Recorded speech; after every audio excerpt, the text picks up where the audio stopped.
logically for functionality, compounds is great because you'll build a lot more strength, a lot more power through a compound lift. A bilateral compound lift. If you go unilateral, you won't necessarily build as much, but you'll have other benefits such as better symmetry within your body, which is crucial, good for health. You're never going to be 100%. That's impossible. Your body's not even designed 100%, but if you can be somewhat close to another, you'll be a lot healthier for that. The other thing we're looking at is you're going to improve a lot on stability. That some people don't think about, but stability of your joints is crucial for health.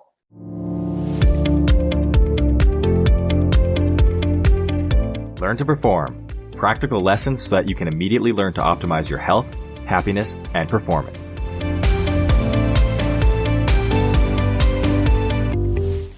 Welcome back to another episode of Learn to Perform. I am excited to have Alex Sirard back on for a second time. And this time we are going to do a little bit of a shorter episode and a special episode about workout programs. So for those who haven't listened to the previous episode with Alex Sirard, he is a sport performance coach with a specialization in sports movements and injury prevention. He brings a wealth of knowledge from personal experiences and science-based applications. And as I highly recommend people go back to listen to our previous episode to learn a little bit more. But just to elaborate a little bit further, he had a very extensive junior hockey career playing in the WHL, AJHL, and SJHL, as well as afterwards playing at the CIS level for the Pronghorns at the University of Lethbridge.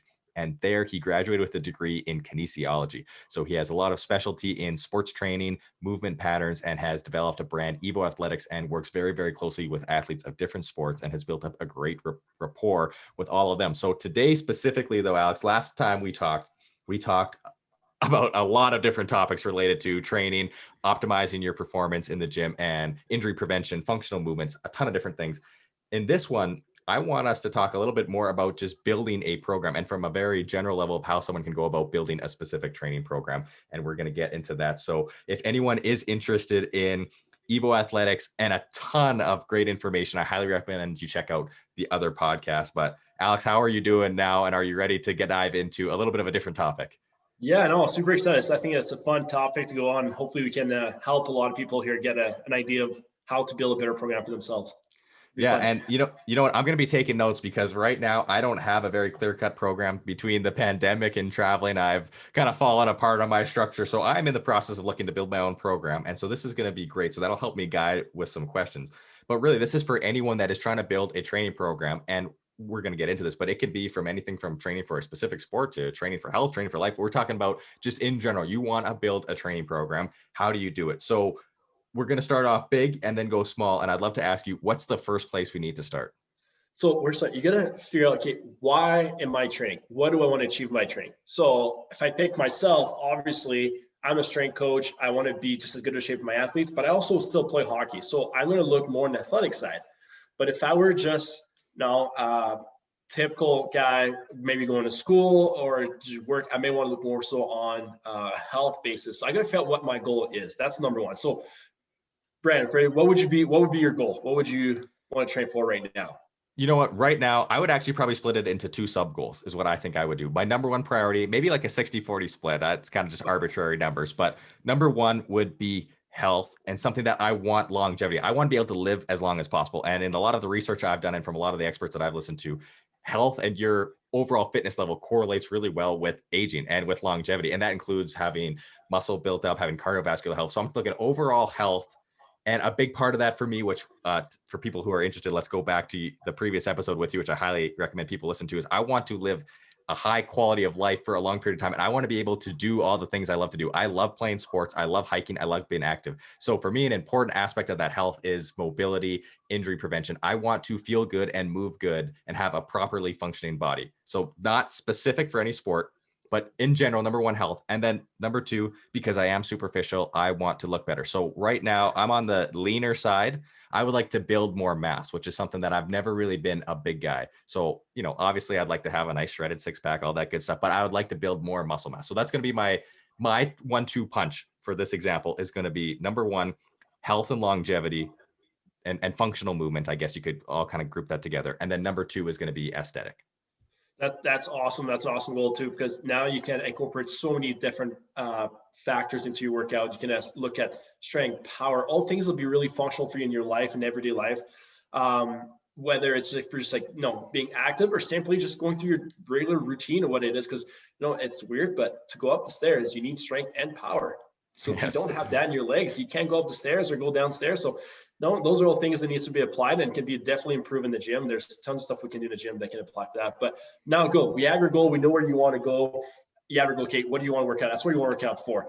But the problem is that is pretty generic. It's pretty broad. We have an idea, but we got to kind of look at timelines and stuff.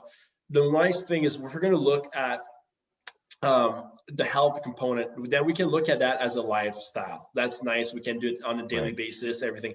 Whereas, but if you want to look at adding size, we can I want to be bigger. We got to actually set an actual goal. Where do you want to be? Because we need to make sure we're tracking the right way, because being big can say, maybe it's just add 1 more pound on you, and that's bigger. No, those are things we're going to be a bit more specific in that goal. Otherwise, we won't really achieve it. So let's say, for example, let's say you weigh 170 right now. You'd like to be 175, but still maintain that lean body mass. So 5 pounds of muscle mass is big, especially if someone who's been lifting a lot. It will be hard to get at first. So the other sense, no matter what we're talking about of months, 2 years, like it's not just something that's going to happen quickly. But there's obviously goals that we're going to achieve prior to that. But give us an end goal is ideal, because we can always like reevaluate as we go on. That's what we want to do. See where our progress going up. So now you have that, we got to set up your goal. So whoever that is, set up your goal to be really specific. Find what your goal is. Okay, so let's say, let's just say for the sake of example, I haven't weighed myself in a while, so I have no idea. So let's just say arbitrarily I'm 180. I'm definitely not near the 170. I'm probably a little bit more. But let's say I do want to focus on gaining 5 pounds of lean mass and if possible, possibly even dropping 1 or 2% body fat. So, you know, a little bit of a body composition change, adding lean mass, which is 5 pounds is a substantial amount, all things considered. And then let's say I want to focus more specifically on upper body mass, because I feel like I'm a little bit weaker upper body, especially aesthetically. You know, I definitely don't have the Arnold Schwarzenegger look. And after a lifetime of playing hockey, you know, I've naturally built up a lot more size and strength through my glutes, quads, etc. So let's say the goal is to increase 5 pounds muscle mass, to maybe take off a little body fat, you know, maybe, which could come just naturally as a byproduct of the training program, but then also with a primary focus on upper body, rather than maybe let's just say upper body is my weakness. That's my weak point. So that's going to be the primary point to address. Yeah, no, I like that. So that would, by answering that question, just saying that right now, you've kind of set up your weekly schedule, what your weekly schedule will look like for you. We'll get down to that afterwards, but now I'm going to look, now we know we have our goal, we know what our goal is. We're going to look at that big picture. What is the program going to look like? Not talking what the workouts are like, but what's going to look like overall. Because the biggest issue I see with a lot of people is they work out every day to try to have the exact same intensity. But in reality, your intensity won't maintain. It will crash. You need to wave your intensity up. You need to wave your stress. You need to wave everything. So we want to make sure we give ourselves some time off. We want to make sure we give the right prioritization.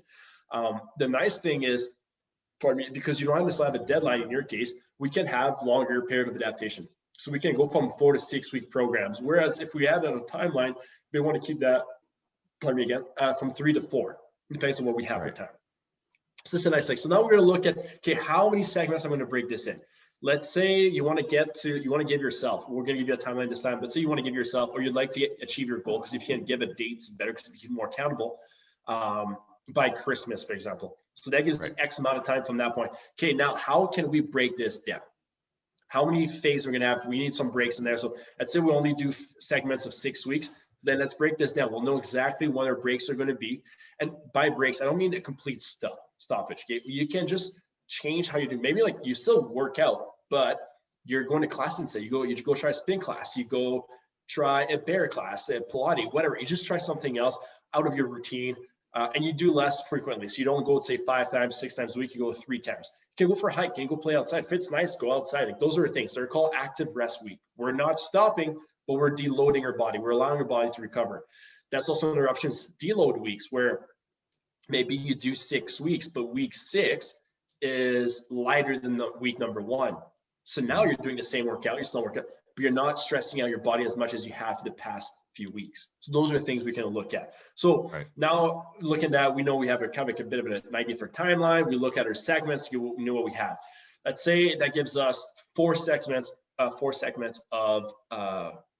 4. So now the nice part with that, in your case, because again, we don't necessarily have an end goal to the point where it's athletic based, we can just focus on 4 segments different, but they don't need to necessarily have a progression towards goal. So hockey, for example, we're just athletic, we'll usually have an adaptive adaptical phase, or anatomy adaptical phase. And then we're going to go into a hypertrophic, a strength, and so on down the road. In this case, we can maintain goals. We're just going to wade through the program itself. So now we have our segments, we're good. Now we're going to break it down more. So we're going to go within that 1 6-week segment. But we want to achieve a certain thing. So we're going to look at getting those in. We want to get some strength in, because we know you're a little weaker plus, we get some strength in. We want to get some size, we're going to get some hypertrophy. But we need to look at those health components. So we need to make sure we address maybe a bit of cardiovascular training as well. That could be a training session on its own. It could be part of training sessions we have. And then we're going to look at some injury prevention and mobility workout that we can do on our own. That we don't necessarily need a lot of help from that. It's better if you do get help from pros. But if you don't, you can always look at stuff online and you'll find a lot of it. So that's going to break down our week. If we were looking at an athlete, because it's 6 weeks we look at, but really the workout are done over a week time, repeated 6 times. So we don't necessarily need to look at a 6-week part. We're going to look at the week itself. So now if we look at the week, we have multiple options. And that's one of the biggest questions I say. Let's say, hey, what should my routine look like? And this is where a lot of people struggle with. Okay, do I do upper body, lower body? Do I do one of the most common ones you see a lot in the gyms? There's 2. One is a different muscle group every day. So you'd say, everybody knows Monday is chest day. It's International Chest Day. So you have Monday chest day. You'll have back on Tuesday, probably legs on Wednesday, shoulders on Thursday, and then you'll have arms on Friday. Just give you an example, and I'll repeat over it. So this is a breakdown through muscle group. Muscle groups, that's right. And it's not a bad approach. The problem is, like, why this approach works so well on the hypertrophy side and in the bodybuilding world, more so than maybe the general population, is that 7 days in between the times you hit the same muscle group is a lot of recovery, but not a lot of adaptation, because now at one point you've fully adapted and your body's just decreasing. So we want to make sure we're able to maintain that as much as we can. So then the goal for us in health lifestyle, because it's not like one day you go for work and it's say this work, you did so much of this, the next day I'm going to do different type of work. My work repeated itself over and over. So we're going to look at health. So we want to try to get more of those adaptation over the week. So what we might want to look at instead is, rather than one muscle group, is to go with maybe a motion pattern or just an upper lower. So we can break down some, say, we'll do a upper body workout, lower body workout, and vice versa by doing upper lower every single over the week. So it gives us about, depends how many times you want to go. If you want to go 4 or 6 times, if you go 6 times, you'll hit every muscle group, or the upper or the lower 3 times each, which increase adaptation, meaning more gains at the end. Or in your case, one would be maybe ideal is that since you want to look at more upper body gains, then you can do a upper body push, upper body pull, and then a lower body either push or pull. And then when you repeat that cycle, you'll do upper body push, upper body pull, and you can do opposite lower body. You can do lower body pull if you did push earlier on. So those are ways you can look at, which is, I know it's a big favorite of a lot of people. I personally like the breaking down upper lower, because that we can get to touch a bit more of everything. Those are the ways you can look at. But your cycles within the week can vary, and the routine can vary as well. It doesn't have to be just a muscle group a day. It works great for a lot of people, but if you want to get real gains, the more you frequently going to hit that muscle group in terms of training and work it out, the more adaptation, the more gains you're going to get at the end of the day. So if you can hit them 3 times a week, it's a lot better than hitting only once a week or once every 7 days. So those are the things to keep in mind. That's why the goal is so crucial. It depends on your goal. And in your case, we know your upper body is underdeveloped compared to your lower body. So then in that case, the best would be maybe only 2 lower body days a week, but 4 upper body, what we can break down. And then from there, it could be, in your case, because you're going to have 4 days of upper body, you can do strength push on Tuesday, strength pull on Wednesday, and then once you repeat those days, you go for hypertrophy. So now we'll get to your strength, which will help improve your health and reduce the amount of injury, because strength training reduces injuries by 69% alone, which is drastic. So if you do strength training, resistance training in that sense, with heavier load within comfort, where you're not going beyond without supervision, because that's where injuries happens, you're going to gain a lot in terms of health benefits. And then if you want to the aesthetic side, then you can go later on. Your workout, going into too much details, your central nervous system is what helps you generate strength and power. Yes, the muscles have to work a lot to do with it, but the brain is where it all starts. So it takes a lot of time for your brain to recover. So if you were to only do strength, say for 6 weeks, and then just hypertrophy, it would work fine. But in reality, within each workout, within each weeks, there's always a fluctuation of strength and hypertrophy and mobility and so on. So those are the things we're going to look at as we build this program. Right. So now just to summarize where we've got so Yes. far, one of the big things you're talking about is we want to maximize adaptation. And ideally, Yes. the more we can hit a muscle group, the more we are going to be able to create that adaptation, grow Yes. and respond to the stimulus. Now, That's of right. course, there is a threshold where if you undertrain, like you had mentioned, if you're doing a single muscle group, if you're only hitting that muscle group once every 7 days, unless you are absolutely maxing it out to the full limits, you're probably going to hit diminishing returns because it's going to be stagnant for a period of time. Likewise, if you were to do someone who's training 6 days a week, and let's say someone just did upper, lower through 6 days, if they're training too high of intensity, they may not be able to recover in that 48-hour period, especially if it is highly taxing on the central nervous system. So there has to be some sort of balance, which is really important. And so I would love for you, before we get further into more specifics on the program, what are the key limiting factors when someone is trying to decide, say, should I do 4 days a week? Should I do 6 days a week? Like, how much of that becomes on, well, what is your lifestyle? What does your career look like? What does your job look like? What is your availability? What are your goals? Again, obviously your training, but then also what are ways that people can help to manage their training intensity so that they're not overtaxing themselves if they're working 6 times a week, or if they're only working out, let's say 3-4 times a week, how do they make sure they're getting sufficient? And then I just also love if you could even touch on, again, you talked about switching from heavy to, high volume. So basically going from really heavy to high volume. So if you're doing hypertrophy versus if you're doing strength training, there's different adaptations. So finding ways to create variety in your workout. You don't want to go in every day and say, okay, I'm doing 90% of my 1 rep max today. And then 2 days later, I'm doing 90% of my 1 rep max and 90% of my 1 rep max. So how do we go about assessing our situation so that we can figure out what is the optimal training period and how do we manage that intensity? And still within the weekly level. We'll get into in workout in a little bit after, but just managing our workload. How do we do that? So first of all, you understand it's a holistic approach. So yes, your work still has to deal with that. The one nice thing is that actually the study shows you don't need to lift every day to get great benefits. If you have the right intensity of your workout, you can get the same benefits by just lifting 3 times a week. But then you say, well, if I only go 3 times a week, I'm not going to hit every muscle 3 times. That's not entirely true. Because usually what you tend to do is if you work out less, you tend to put more into your training sessions. And what you can do in that case is you can just do 3 full body workouts, which allows you to hit every muscle groups 3 times rather than maybe doing, which a lot of people do, it's like just upper or push one day, upper or pulled one day, and then legs. Then yes, that won't give you much results. It will give you some, but not as great as you'd like to. So if you reduce the amount of frequency, then you're going to have to increase intensity within the session, and you have to increase the amount of muscle exercise you select within that session as well. Whereas if you have the time, like some people sacrifice a lot of time for their gym, so they will give themselves 5 to 6 days, maybe 4 days, but usually in that time frame. Then yes, that cycle is easier because you can really maybe decrease the intensity, because since you're going backwards, you have to waive yourself. You have to keep yourself accountable to that. Hey, like if I go 100%, maybe you'll do it 1 week, but it won't take you long for your overtraining, and you should just see everything decreases. Your gains will go down, your strength will go down, your stamina will go down, your sleep will be affected as well. Because if your CNS is overworked, then guess what? Your appetites, you're hungry, but you can't eat.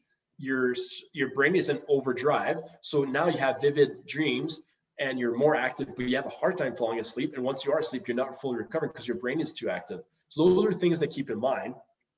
But in this case, that's why. So we got to make sure we're conscious of what we do. That's why. So RP is one of us. So rate perceived exhaustion, a rating of perceived exhaustion is a good one. When you see yourself and you like evaluate, like, hey, you know what? This session was really, really hard. Out of 10, I would probably give it an 8. Then maybe tomorrow I can't go that hard, because if I want to be able to recover, I'm going to address that. But RP can be addressed within each segment of the workout and each workout itself as well. And then be mindful of your recovery. How well did you sleep that before? How much water have you had throughout the day before? How much food calories did you consume? Was it good calories, empty calories? Those are things you have to keep in mind as well as your prep. But that's a bit more into depth as we go into that part. If you look just at the training aspect of things, if time construction will affect that. So if you have a lot of times, you can go more, great, because now you don't have to go all out every time. Or some people just like to go hard, so they would rather go super hard for 3 sessions, but have more recovery, it's just completely fine too. So you got to find where you're at in your scheduling that point. That will dictate according to your goal as well. Okay, so my goal is to, I guess in your case, is to build a bit more in the upper body, so that we may want to hit more body, we'll do lower body. And if you have the time, then you can get 6 in, great, we'll do that. We'll do 4 upper bodies, 2 lower body, and address it that way. But if you don't, because you're so busy, you're traveling, there's something, then minimize it, increase the intensity of your workout. And then from there, you can just add more volume as well within each workout, and you'll get the same benefits at the end of the day. Yeah, I love that. So that's a great summary. It's very personalized. Everyone needs to take a close look at their situation and kind of answer those questions. And it comes back to, again, what are your limiting factors? I mean, if someone has a really stressful job or a really busy job or they're traveling a lot, you know, you don't have necessarily the same opportunities to train as someone else. So let's go back though to my story or my example for the context of this episode, because I think it helps to just kind of give a clear example. Let's say I do have lots of time. I can do 6 days a week. I'm trying to gain size and volume and aesthetics. So it's more often is better. So I like the idea. We're doing 4 upper bodies and then we are doing 2 lower bodies. So we got 6 days a week. I think that's great. To help with adaptation, we're switching between doing a heavy strength workout at the start of the week for both the upper push and the upper pull. And then we are transitioning into a volume or hypertrophic session in the second half of the week. So we're getting different adaptation, different stimulus, high frequency. We're not overtaxing the CNS system. I'm going to be applying RPE autoregulation to make sure that I'm managing my stress loads. And I'm going to be very conscientious of my sleep, my nutrition, if I feel that I have certain symptoms or low energy, and just keeping aware of that. So now we've got the general structure set up in terms of the big picture. We have our cycles of 6 weeks. We have our weekly picture in which I am cycling through 6 different days. And now let's get into strategizing on a workout level. So how do we go about this specific workout? Because I think this is where a lot of people probably spend a lot of time, and there's probably a lot of just kind of guessing. Like, I don't know what to do. I'm going to just throw a bunch of exercises together. So how do we strategically build a workout? So first of all, so they have a plan going to the gym. Too many times people waste time at the gym because they don't have a plan. And without a plan, you won't be able to want to track. So when you get to design your workout, don't design your workout unless you're going to track. You can't do it every time. But I was just build a plan for 6 weeks or 3 weeks. If you get bored of workout easily like myself, maybe just do it for 3 weeks. But design that workout for the next 3 weeks. Let's say on Monday, I'm going to do the exact same thing. One, you're going to be mentally prepared because you'll know what's coming.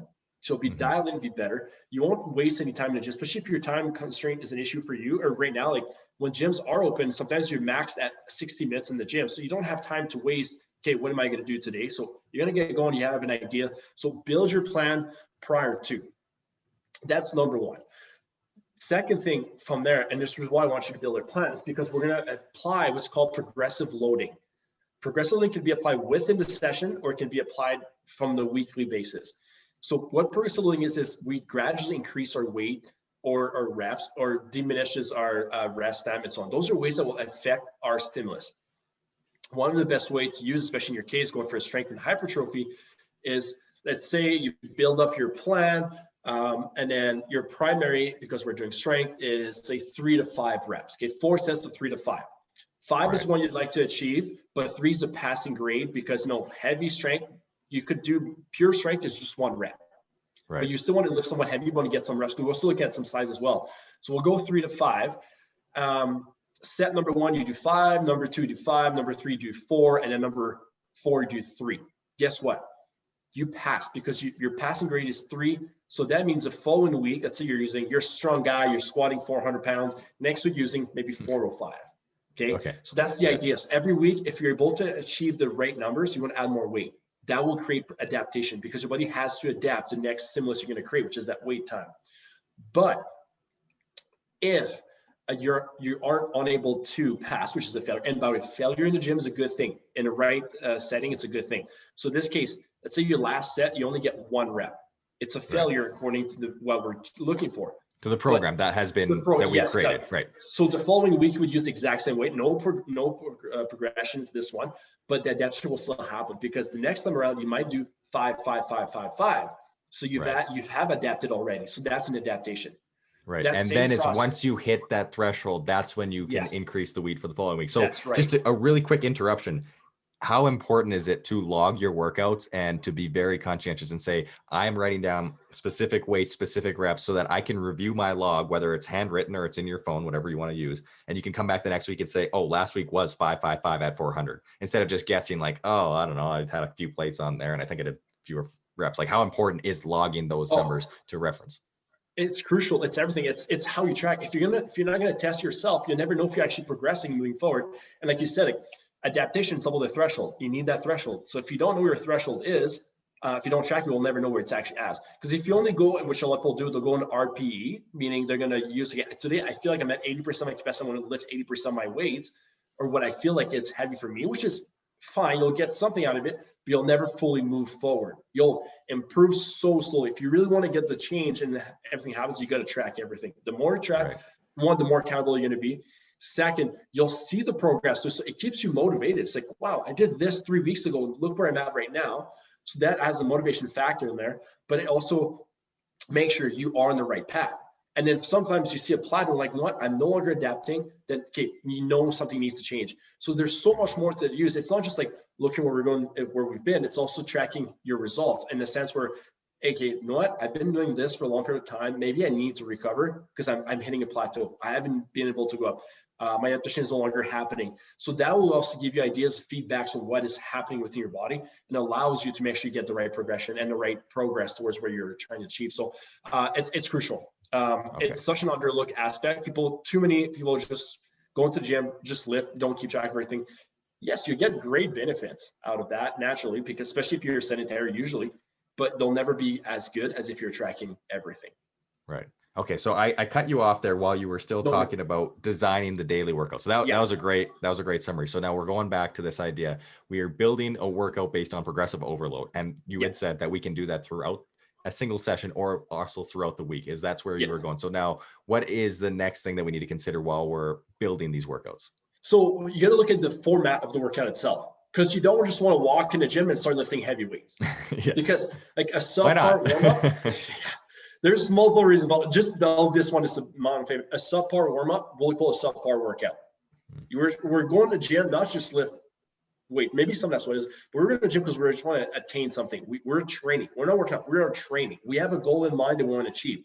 For that, we need to use a proper warm-up to make sure we attain that goal within the workout aspect of it. So coming into the gym, usually with how our society is going this way, we're seeing a lot more.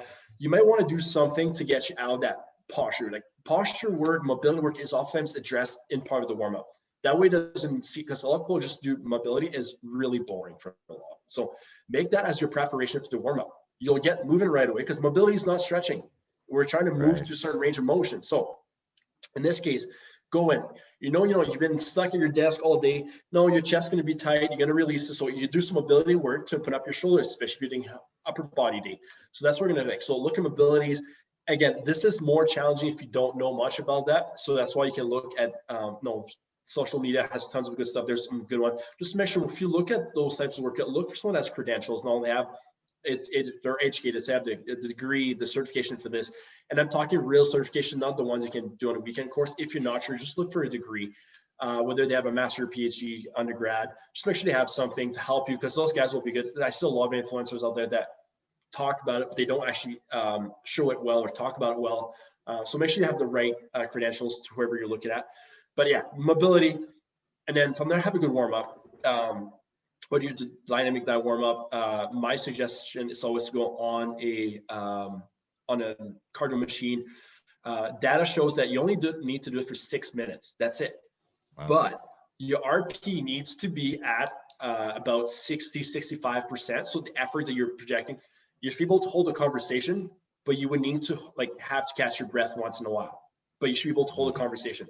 You should start feeling the heat, the body temperature coming up. That's what and 6 minutes, it's not long. A lot of people spend 10 minutes, or the biggest ones, like they'll jump on a bike, because I work in the university, that's why I saw a lot on the bike for 2 minutes and they're good to go. And they'll do a few shoulder this and you're good. You're not even ready. Like your heart rate should be up, your blood pressure, so your blood heat and all the body temperature should be warmer and going. So if you're not, then you're not. Guess what? The other thing, if your blood flow isn't moving efficiently, your brain is not doing its job either as well. Nothing is moving through the muscle cells as well as it should. The other thing is If you aren't warming up properly, guess what? You're going to be a lot stiffer. So your range of motion is affected. So now if your mobility is one of your goal, or you're trying to move to full range of motion, you're not going to get it. And if you're doing hypertrophy, the greater range of motion, the better for the size buildup. So you need to be looser and ready to move. So those are all things. Secondly is if you are stiff, you're not ready, that's when injury happens. And the last thing you want to do is injure yourself in the gym. That's the worst place, because now that will affect the rest of your life, like for the following weeks or days, whatever you have to recover for that injury. Now it might affect your work capacities and all that stuff. So you have to be careful. The gym is not a place where you should get hurt. It's a place you should make yourself healthier. So those are things why warm up is so crucial. So warm up. Once you're up and ready, depends on what your workout is. If you were working athletics or just working out for general specific, like in your case, the format will change. Usually once you've done a good warm up, you go into what's called your primary, your first exercise. Okay, that's the exercise that you're going to either be your heaviest lift or your most challenging in terms of, like, it's going to be a compound lift. It's going to be your biggest lift. It's going to be the lift that will demand the most out of your body, your CNS most likely. Right. That being said, it doesn't mean like, no, if I'm squatting, I'm going to go put 400 pounds and just start squatting because I had a good warm up. I still got to warm up for that exercise as well, because it's going to be that heavy. And it's not just putting like, no, do just the bar and a bit of weight and going. There's actual progression you need to have as well into that program. But yeah, the first exercise is going to be the one that will be recruiting the most muscle fiber, the most muscles overall, so the bigger lift. The one who's going to lift the most weight most likely, because that's when your brain is fresh. For the rest of the workout, if your brain isn't as recovered, adapted, that's fine, because the next part of the workout, we're going to focus more on the muscle itself. Muscles don't necessarily need the brain to work at its full potential to get the results in muscles. But in terms of strength and power, it all starts from the brain down. So we need that brain to be ready. So we always want to go with your biggest one.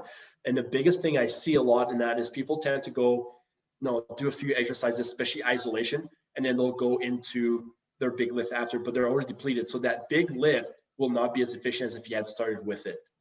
So if my goal is definitely get some strength, I want to make sure I get my strength out of the way right away, and then build on whatever else comes next. And then there's nothing wrong with adding hypertrophy right after, or more mobility. You can do a bit more strengthening, but you might have to deload the weight and so on. So basically the format, the best way to describe it, and no, this is, again, this is really generic, okay? There's tons of protocols that will change where you might keep your heavier down the road, depends, again, what your goals are. For generic basic, you want to go a good warm up. I would say probably 15 minutes for a warm up. And that means like 6 minutes on the bike and all the mobility work and the preparation you need to do for that workout. Right. Then you're going to go into your first exercise, which should take you maybe 20 minutes. And then you'll go into the next one. And then you'll go down the list. And then as you go on, it should be easier as you build up in terms of the load, but the intensity can still remain high, which is nice. And then you want to finish with exercises such as your energy system development. I don't call it cardio, because it's not just cardio, because you have other energy system that works on that. Because generally talk about aerobic capacity, you need to do for a long bout of exercising. So in this case, energy system development is what really you're looking at if you want to do something. And it is crucial to add, because there's great amount of benefits for cardiovascular health when you do extra exercises at the end, more than just lifting weight. It might be a lifting weight circuit that you want to do at the end to increase your heart rate, but that extra bit of energy system development is crucial for the health of you, the overall health, but also improves your recovery and your ability to just go up and down the stairs without with ease, like without having to take a breath halfway through, because that's what we're looking at. How can we make your everyday life easier by utilizing the gym? Right, and that's exactly what my goal is too, because my goal first and foremost was health. And then the aesthetics and the size were secondary. So the energy system development is super important. Now, just to elaborate on that a little bit, in this example, so this is obviously variable for everyone, but in my isolated example with my goals, and I'm building this workout, what am I looking for energy system development in terms of duration of exercise? Are we in the 15-20 minute range? But also, is there a target heart rate or a target exertion where I should be pushing for in that time? So how do I get a little bit more specific on designing that session?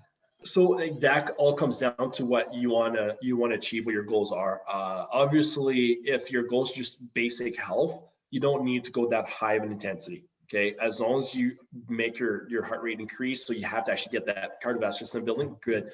But in your case, because you also want to have the aesthetic look of things, you may want to look maybe more metabolic stress onto your body to allow for a maintain muscle mass, but also improve on lean muscle mass as well. Those are things to look at.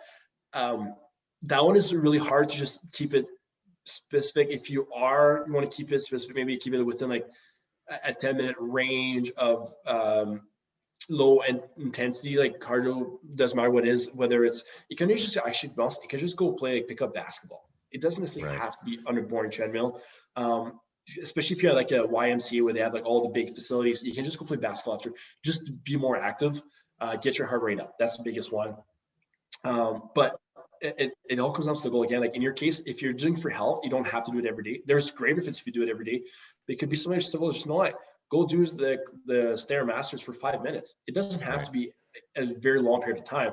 Unless you're training for aerobic capacity, then yes, definitely needs to be improved. But usually you'll have those workouts that show on their own as well. So it all depends on what your goal is. It doesn't have to be very long. Usually like 5 to 10 minutes at the end, it's all you really need to sacrifice for. And then you should feel your body like breathing heavy. Your heart rate should increase. So if you have like a way to monitor that with the watch, a band or anything, that's great. If not, you can always just take your pulse. But really, I wouldn't really worry. It's just for the increase. And one thing you'll see, like the adaptation can go up. So if you want to create that progressive adaptation still, then locate. Let's say I used this gear on the bike. I was at gear 12 for 10 minutes. Maybe I go up to gear 13 next week. That will improve the adaptation as well. So there's multiple ways of that to look for. But at the end, it's stuff because like you need to find out what your goal is, and then from there you can build up. Like I said, in your case for you, because you have two aspects, you have health and overall look, you want to make sure you get some cardiovascular system to improve on your health. So maybe a little bit longer bout. You're going to look at metabolic stress to improve on the lean size look that you want. That could be sprints, that could be circuit training. There's so many things you can do in that regard, to improve on that. Okay, so I want to summarize just for everyone here what we kind of looked at in this workout level. So we start off with warm up, 15 minutes ideal, and you had mentioned that it's something to get your blood flowing. Let's say it could be the threshold of 6 minutes on a treadmill, and we want to do that before a mobility, right? Is that the first thing you want to do, or do you want to do mobility first, or does it matter? It all depends, really. So if you feel like you're coming to the gym and you're really, really stiff, then do some mobility first, get on a bike. I like to start with the bike because it gets you kind of focused, ready. So when you're going to go into your mobility, you'll be more dialed in. But if you sat at your desk all day and your hips are really tight, your lower back is affecting you, go do some hip mobility quick, get on the bike, and then get going. Or maybe you could just like soft massage tissues, like foam rolling before, that can help too. Get on the bike, do your bike, then you can do mobility work after. Rolling out won't increase mobility because it doesn't last. It will improve it shortly on the time that you're using it and right after, but it's something that lasts usually over more than 30 minutes. So you need the actual mobility work in there. But yeah, you want to make sure you're feeling well before you start working. Because if you don't feel good, you won't lift good. So make sure you find a way to make yourself feel good, look good. And I said 15 minutes. It could be longer. It could be a little shorter. Sometimes you're really efficient. Sometimes there's days like you warm up and you're good to go like within 10 minutes. I just give like a general idea. Yeah, which is great to have some sort of ballpark or some sort of reference. Exactly. So we got the 15 minutes.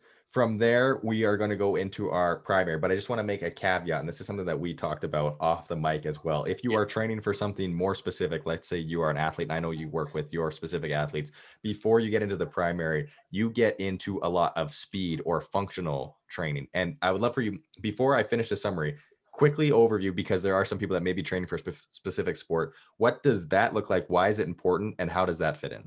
Okay, so on our side at EVO, we call it speed neural. Speed, because that's usually when we get the guys to move fast. Because if we're going to go for strength, we're not going to move the bar very fast in strength because it's so heavy. We just can't. But our sports requires us, for most sports, we have to move quick. So we're going to make sure our body learns to move quickly. We're fresh, we're good, our body is recovered, but our brain might not be as primed just yet.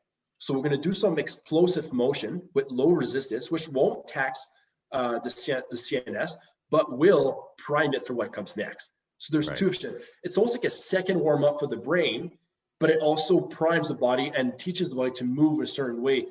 So if you look at the basketball players, and surprise, the basketball players are not, for the most part, not good runners. So it might be just like, hey, we're going to do some short sprints to work on your stride, gets you thinking about it, gets you and when you sprint, you drain a lot of power and speed. So your brain has to work, CNS is being targeted, in a low manner that allows it to get primed for what comes next. So now we're prepping your CNS for what comes the next big lift, and we're getting you even more warmed up, and we're making sure that you're improving on your athleticism within that part. Right. Okay. And that can still be applied for like general population. It's a great tool to have, especially in your case. Like, say on your strength days, you're going to lift heavy. Maybe you'll do some box jumps or stuff like that. That gets your brain going, gets you some sort of a pattern mimic from the squats, and then you get that CNS prep priming that you'll need for that workout that you're following. I love that. And so that could even be, we're talking quick, like it could be 5-10 minutes of just one or two exercises, something quick, right? Now, what about, so going back to my example, let's say I want to incorporate speed neural training because I want to optimize my primary lifts, and I'm doing upper body works 4 days a week. So when I think of speed agility, especially through my career as a hockey player, I think of doing ladders. I think of doing all sorts of quick feet and all sorts of jumping and plyometrics. I don't think a lot about upper body. So if I'm doing an upper body pull or an upper body push, what are some examples of speed neural training that I can do to help prepare myself for those types of workouts? Now that's one thing, like where the med balls comes in handy. Med balls are great for that because there's a lot of work you can do with med balls, such as med ball slam.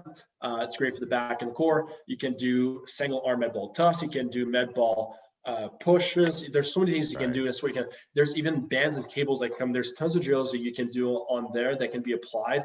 The biggest thing to keep in mind is when you do speed neural, 2 things you're looking for. You want to be fast and powerful. Okay. Those are, but we're looking at what's called speed strength. We want to move quick with a bit of a resistance. We're not trying to load the CNS. We want to make sure we're moving quick and efficiently through a bit of a resistance. You don't also need to have resistance, but usually everything has, because gravity is a resistor. So you have resistance through gravity. So those are things we're looking at. But it's all about, move fast, move efficiently, and resist something that will create that demand on the muscle and prep your CNS for what is coming next. So if it's going to be upper body, tons of great exercises you can do with the med ball, small weight. There's so many things you can do. Med balls is my favorite, but I do a lot of stuff with bands, especially when it comes down to the back, because med balls are limited in terms of back workouts, but the bands can add a lot more to that. So the bands is definitely a great advantage. Okay, perfect. That's a great caveat. I appreciate that. So we've got warm up, we've got speed neural, then we get into our primary, and this is our heaviest, most challenging lift. It's typically a compound lift, so it's going to put the most strain on the CNS. And when we're thinking about compound lifts, examples maybe, so if it's lower body, obviously the most common ones are, let's say, squats and deadlifts. Upper body push, you could be looking at bench press is super common. Upper body pull, I'm thinking pull-ups or bent over rows, or are those kind of maybe the easy ones to check off the list in terms of your compound lifts? I mean, obviously you can do variations of all of these things, but what are your main go-to compound lifts? So if you had to go through and say, these are the kind of the core pillars of primaries or of lifts. So basically, first of all, when we say compound lift, we say we're using multiple muscle groups and multiple joints. We're not isolating. So, like example, a bicep curl, really you're just curling the weight around. So elbows pretty much the only joint working. So that's not a compound. That's an isolated exercise. Compounds meaning I would be using. No, so we look at the bench press. So I am using my shoulders, I'm using my elbows, my wrists are steady, I'm using my chest, but really the bench, the squat, and deadlifts are full body workouts. Everything is working those ones. So those are compounds when they're more involved. Ones that are forgotten is when we inspire me. Those are all bilateral, meaning we're using both sides at the same time. We can also break it out to unilateral, meaning one side. So on the lower body, you have the lunge, you have the single leg RDL or single leg deadlifts. On your upper body, you have the single arm bench press, you have the single arm rows. Those are all things that also can be used as heavy. They're just unilateral, meaning one side at a time. So again, look at your goal. Logically, for functionality, compounds is great because it'll build a lot more strength, a lot more power through a compound lift. A bilateral compound lift. If you go unilateral, you won't necessarily build as much, but you'll have other benefits such as better symmetry within your body, which is crucial, good for health. You're never going to be 100%. That's impossible. Your body's not even designed 100%. But if you can be somewhat close to another, you'll be a lot healthier for that. The other thing we're looking at is you're going to improve a lot on stability. That some people don't think about, but stability of your joints is crucial for health. Because if your knees, for example, are unstable and you misstep, you might actually hurt your knee, hurt your ankle this time. So joint stability is crucial. So when we go bilateral, we don't get the same amount of stability that we would do on a unilateral. That being said, you can do bilateral with dumbbells for bench, for example, which will increase stability. but you'll get even more so through the core if you only go unilateral. It's only one weight on one side, because now your entire body has to resist that force is being produced against the weight. So if the weight is pulling down because of gravity, then you're going to make sure your body stays steady, strong, so you have a tight core and you're able to push up. So you then create stability through the core, which is crucial for balance, equilibrium, and it's crucial for just an overall power generation of the body. So those are things to keep in mind. But yeah, when I'm talking big lifts, we're talking lifts that involves more joints to work as a unit and more muscle group recruited. Okay, great. So then once we are through our primary section, we're going into our secondary lifts, which can vary a lot. And we don't need to go into that specifically because there's a ton of ways to go. But again, that could be 20 minutes. I mean, it could be more, it could be less. Again, it's a lot of variable. And then finally, to finish off this workout, we're going to have energy system development, some sort of way to activate your heart rate, get some aerobic capacity. And so basically that's kind of how a workout can be designed, as we're going through warm up, speed neural, primary, secondary, energy system development. So hopefully that's a good summary. In this episode, we won't go any further into it. But finally, in the very smaller picture, we talked a lot about, so we don't need to go super in depth with this because we've already talked a lot about specific exercise like you had just been mentioning. But a classic one that a lot of people love to implement, and which I've done a lot of, is superset. So I'd love for you to walk through, how do you build an optimal superset and why can it be beneficial? So superset one is beneficial because it you get more out of the same time, which is great. It can improve on your recovery between sessions, because while you're working one muscle, you can work on the other muscle group on the opposite time. So if you don't honestly take like a long time off, so it's a 5-minute break every time, you can still keep on working. And by the way, quick, superset doesn't mean you're doing one exercise and right away to the next one. You can have a break between the exercise before taking your actual breaks. Let's say we're doing a push-pull. I'm doing one push exercise. I'll take a 30-second break. I'll do my pull exercise and I'll take a minute break. So now by the time I go back to my first push, I've had a way longer break, which allows me to lift a bit more weight, because the longer the break, the more weight I'll be able to push. So those are things I'm looking at. But the benefits, big main one, supersets, is you get more into a shorter amount of time. Now, there's tons of protocols that can be applied to supersets, but usually supersets, you combine two exercises. The most common one that you'll see in the gym is you do the opposites, agonist, antagonist. So let's say if I do a push, I'll do a pull. So if I'm doing bench press, I might do a row with it. Do the opposite muscle, opposite motion of what I just created. But you can also do the same muscle group. So a lot of people, especially if you're doing, say, upper body push or just upper body in the push, and mean like the front body more. So we might do like a bench press and chest flies, which I know flies aren't necessarily push, but the jump thing comes in. Or you'll do bench press and tricep, because their triceps are heavily involved as they are synergists to the bench. So those are ways you can do it. Superset, basically, the goal is to have two exercises following each other that will lead into maximizing your time in the gym, minimizing the amount of exercises. If you're just doing one at a time, then guess what? If you're going to do 15 exercises, you're going to be there for 2 hours at the gym. But if you do 2 at a time, and you're still doing 15 or 16, now you're only going to do 8 sets or 8 stations within a workout. So you're going to be maybe there for just an hour instead. So it shorten out your workout and you still get great benefits. And obviously supersets are great because when you do certain type of protocols, they come in handy. So look at the post-action potentiation. All those types of protocols will help with the supersets. You can also go with the tricep. We have 3 exercises. That usually improves a lot on conditioning and metabolic stress. So those are things you can look at. But the advantage of supersets is really, how can I maximize my time in the gym, get more in my hour of workout that I have, rather than being there for 3 hours and getting the same workout. Alpha times 2 is when you're doing 3 hours, your energy decreases so much that you're no longer really efficient by the end of your workout. So now cramming a bit closer in allows for better efficiency within the workout and a short amount of time in the gym.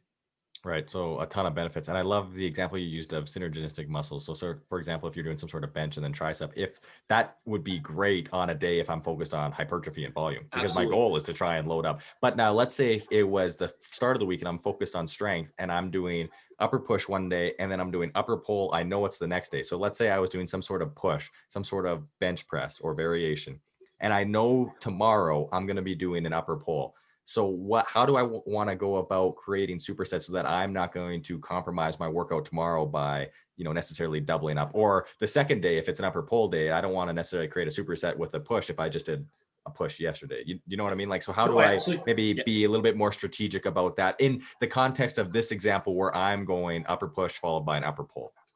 So both you strength. Yeah, you have two options to go with it. One would be, so your main lift of yours, other people think the superset has to be your main lift first. That's not true. Second lift is just as crucial. So let's say you're doing a heavy bench. What you could do with, you can do the PAP system, the post-action potentiation. So let's say you'll do your bench day for, let's say 5, and then you go off the bench and you do 3 clap push-ups. Generate more power. So you get more stance recruitment and you build more power, because most likely if you're going heavy, you're moving slow, but adding those 3 clap push-ups, you need power and speed. So you improve on your overall performances in the gym. Or if you want to prime your body, you could do maybe 3 med balls throws against the wall as fast as you can light, priming your CNS, kind of get an extra speed neural aspect, and then go to your bench right away. You're not exhausted. You're just primed for the lift, and you add that. And that's the first option. It's using like a similar motion, but with more speed into it. The other option is adding a mobility aspect to it. So if I'm doing the bench press, what could I do to build on, safer shoulders, healthier shoulders? It might have been V shoulders, might be something entirely not like my hips are really bad today. It could be something like that. So it could be added a superset where you do more mobility. So you're, especially on the heavy side, you'll add mobility. Usually with our athletes, what we do when we lift heavy, for a lot of the times, it will be most on the mobility side. So I'll take an example. I'll take the squat. We'll do a squat, and then hockey players are well known for having bad hip mobility. So we'll do their squats. They'll have a few seconds break, and then we'll go through a hip mobility exercise following the squat, and then they'll go back on. They'll take their break and then go back on eventually as the break is ending. So that's what we can do. So it can address mobility within your superset, or you can prime your body, or just add more to your body following the exercise. So especially if you're heavy, then you're not necessarily moving fast. So your power output is good, but your velocity is not good. So we improve on that velocity. Right. Okay. So I absolutely love that. That answers my question. So just to wrap up the context of my program that we're building here in this example, on my heavy days, because if I'm doing upper push strength followed by upper push pull, on that first day, that upper push strength, I want to focus just on upper push. So that I don't over focus on volume or on hypertrophy, and I focus on power, I'm going to do some really short powerful. I'm going to do 3 plyo push-ups, and then I'm going to do my heavy bench press. And then the same thing would then be applied the next day. If I'm going to do my upper pull day strength, I'm going to do some sort of really short, powerful, quick exercise followed by strength. So it's always going to be kind of synergistic muscles. However, in my example, and it's going to be then to continue that, the supersets of my synergistic muscles on my volume day are just going to be more volume. So instead of it just being, I'm just going to do 3 quick power, like plyo push-ups, it's going to be, well, maybe I'm doing a set of 12 tricep extensions after or before bench. So something where you're just completely taxing yourself. So we got those down, but now a nice example as well, because I'm doing legs only twice a week. So I could probably do antagonistic muscles with my legs, where one, I'm doing a leg push supersetted with a leg pull, because I know I'm going to have 72 hours and 48 hours 96 hours recovery for each of those. So I'm going to be able to take in everything you use, or if I am feeling tight or feeling issues, or whether maybe it's just for the primary, just for the secondary or certain parts of the workout, also work in more mobility so I can address my specific needs. So I think I've already built in my mind a great picture of what I wanted to start doing for my training. And so we've gone from the very start of why are you training? What are your goals? We looked at it on a big scale, breaking it into, let's say it's a 5-6 month period or whatever. And we're going to break it into our 6 months weeks. We're going to have our deloading, our off weeks, not off weeks, but active recovery weeks is a better way of saying it. We have our week broken down into how we are splitting it, whether that could be based on someone's ability. It could be broken down into muscle groups. It could be broken down into push or pulls, be broken down into full bodies, tons of possibilities there. We've looked at our workout and how to structure it, going everything from warm up to primary to secondary to energy system development, the importance of all that. We talked about specific exercises, why they matter. We've talked about supersets and building that. I guess before we wrap up, this episode actually went a little longer than I thought it would, but it's been fantastic. Before we wrap it up, closing your workout and some sort of cool down, active recovery, how important is that? What does that look like? What are important considerations for people? It's actually drastic. People don't realize how crucial that is. You can't just go from, like, when you go to workout, you have to warm up to get into your workout. Guess what? You have to cool down and get back to your natural life. You can't just go from one state to another. Especially if you're going to go into a hot shower after, it's actually really bad for your heart. The blood can pull or rush and pull into your heart. So cool down is crucial for multiple things. The other thing too is after workouts, you are most likely either like super rigid, super stiff, and that tightness can create more issue on. So you might not feel as good. So cooling down is great. Static stretches is one. I like to actually, like where athletes will actually have a cool down in terms of motion. It's going to actually slow down their heart rate, not by just standing there doing nothing. We're actually going to cool them down drastically or gradually, where we're going to have them like, post ESD, we're going to have them walk around. One sample is like our athletes, because we work as a group, we'll have them put their weights away. They're still doing something, but putting their weights away, make them kind of putting some effort, but it's not as great. They're slowing down gradually, and then fix a few kinks here and there. Stretches, especially counter finding what we did in the gym today. So if we did a lot of legs, we're obviously going to address their hips, because if not, as everything just kind of recovers, it will seize in place and our hips might be worse afterwards. So those are things we're going to look at. But in terms of actually health, if you're going right to the shower, it's actually crucial you're recovering, because that could lead to a lot of issues. If you're going to do a sauna or a spa or hot tub or anything, it's good that you actually slow down, because if your pressure is still too high, that could lead to a lot of fainting and other stuff like that could be crucial for you. So those are things to do for sure. Obviously, if you're time constrained, be mindful of it. And by the way, walking from the gym to your car is not a cool down. Okay. You got to make sure you're actually cooling down properly and take the time. Like, it doesn't have to be full half hour, but even if it's just a quick 2 minutes, but like a good stretch for 2 minutes, which is not ideal. It's better than something. The other thing too is kind of like the analogy when you walk in for athletes, walk into place, you always leave your luggage, all the things going on in your life outside. Same thing here. What happened in the gym, leave it in the gym. The gym should be a sacred place for you. So you go in, you shut down the outside, you leave the gym, you shut down the gym, you go back to where you are. So right. It's going to make a way to close the workout. Because some people say, like, the workout, they'll finish their last set, wipe down the machine, they're already out the door. It's like, okay, like, there's so much more you should be doing before that. Take care of yourself, and it starts after the workout too. I know it's not always the most enjoyable. A lot of gyms now, it's like, have TVs on, you have Netflix on your phone, like, watch Netflix, something, just stretch out, listen to music, do something. But yeah, do something. Don't just take off, because you're going to lose some aspect. And especially if you're doing hypertrophy, it's been proven that if you stretch out, static stretch post workout will increase your hypertrophy, and because it increases the damage to the muscle fibers, which would then lead to more size. So definitely static stretches after hypertrophy workouts are actually recommended. Yeah, and definitely something that a lot of people are probably interested in is how to gain more size, more mass, more muscle. So more incentive to stretch. So I think that's fantastic. And when people are planning their workouts, that's something that they need to keep in mind, that if you have a 2-hour block or you have a 1-hour block or whatever your constraints are, you need to know that that cool down period is scheduled in as well. It's not just, maybe I'll get to it, maybe I won't. It's no, okay, this is just like the warm up. They're not optional to optimize your program. They are scheduled in just like your primary lifts, just like your secondary lifts, just like everything else. So I think this has been a phenomenal overview. We might even have to do another one where we start looking at the nutrition and recovery aspects, because, we just only covered what happens once you enter the door into the gym and once you leave the door. This is just a small part of the holistic program. And unfortunately, we can't get into all of it all at once. But is there anything else as we wrap up building a program that you would like to address, or anything that you think we missed? I think we covered a lot on this one. No, I think we covered a lot. The other part now is like learning about protocols and training protocols, which is not something that even like myself, I didn't even learn that in school. It's something you learn on your own, picked up, learn from asking questions. So if anyone's interested in protocols and like how to implement protocols within a Supersets, because there's so many we can use, then reach out to professionals. Some was myself, so you guys can reach out to me on EVO Athletics.ltd. I think social media, Instagram's probably the best way to reach, but there's others great ones out there.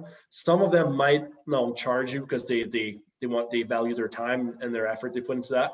But there's always some that are willing to help you guys. So if you want to learn about protocols coming out, and if you're not even sure just where to look, that's when you come to us. We'll guide you in the right way. If you just want to find your own information, that's fine too. Because at the end of the day, protocols will change how you're going to do workouts, and make sure your workouts are the same order, because it's easy to pick exercises and just do supersets, but you're probably missing a bit, especially as you get more experience.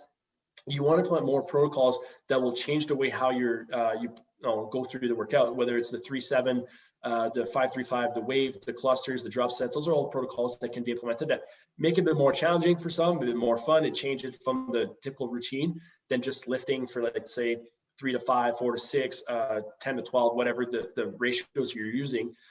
So those are good ways of changing things. And especially if you're like stuck in a plateau, reach out to us. Like, we'll help you out. We'll help you figure out why you're at plateau right now. And yeah, if you can shake things up for your workout, the better.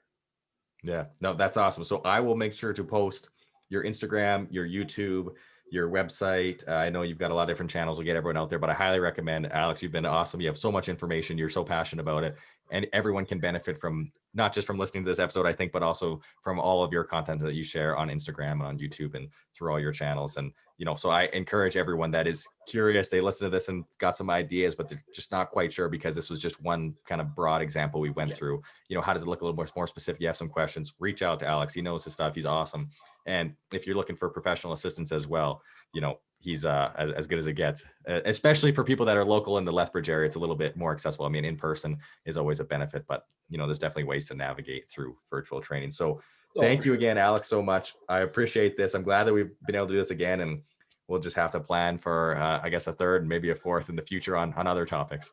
Yeah, I would love that. It was awesome. Once again, glad to be here.